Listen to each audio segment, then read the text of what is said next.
What are you washing your hair in?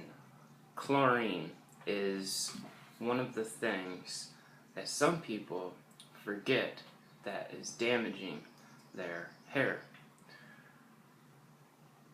The reason why is because chlorine basically sucks the sebum right out of your hair. Now, your scalp naturally produces sebum, which is the oil that lubricates your hair, that keeps it moisturized, that keeps it soft, that gives your hair its shine.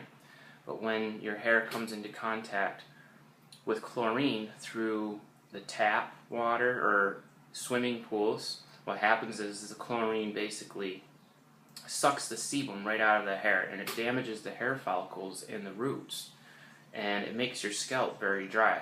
And over time, continually putting your hair in this chlorine will damage your hair, whether you have genetic hereditary hair loss or not. It's simply not good for your hair one way or the other. So the simple solution that I have found to avoid chlorine is by bottling my own spring water. Now, if you are fortunate enough to find your own spring water in your area, I highly encourage you to bottle it and to wash your hair with that. Not only will you be avoiding chlorine, but you will also be avoiding many contaminants, chemicals, and fluoride, which has also been known to cause hair loss. So the biggest benefit then to using natural spring water is that it doesn't contain chlorine, it doesn't contain fluoride, at least not sodium fluoride, which is toxic. It might contain natural traces of fluoride, but that's okay because that's naturally occurring. It's not something that they're adding back in. And spring water from an artesian well or source is probably still one of the cleanest things on planet Earth, and that's been untouched by man. So, if you can wash your hair in spring water, it will definitely make a difference in the health of your scalp and hair. Your hair will be much softer, and it'll have more shine, and it will just make a better environment for the hair to thrive and to grow. But if you're going to subject your hair to toxins, chemicals, chlorine, fluoride, day in, day out, then there's obviously going to be consequences to that, whether you know it or whether you don't know it. The truth is the truth, and if we are concerned about the health of our hair, our skin, our bodies in general, we'll take steps of any measure we can to avoid these things. Now, if you can't get your hands on this good spring water, then you could perhaps collect rainwater.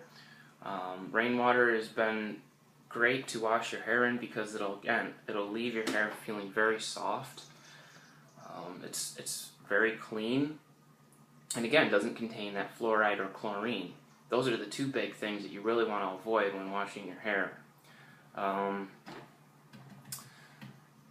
And if you can't do that, then the next best step would be to buy a water filter, something that's going to remove that chlorine out of your tap water. And it's not as good as the first two choices, the natural spring or the rainwater, but hey, you got to do what you have to do, and if you don't have any other choice, I would definitely get the water filter to filter out that chlorine, because it'll make a big difference in the health of your hair and your skin and your body in general, because you don't want to be breathing those chemicals in either when you're taking a shower. So that is what I do. I get a lot of gallons, about 9 or 10 gallons, and I'll go to the spring source, I'll bottle it all up, and if your hair is short, it doesn't take that much water out of a gallon to wash your hair with. And believe me, you'll notice the difference the first time that you wash your hair, natural spring water or rainwater. It absolutely makes a big difference. I mean, your hair is a lot softer, a lot shinier, and it'll just make your hair a lot healthier. And you'll also notice that if you had any itching, that'll gradually go away, because remember that if chlorine is drying up the hair follicles in the scalp, then it's going to obviously cause this itching, drying feeling in your hair, and you know people have a lot of itching going on in their scalp, and that's certainly not good for your hair.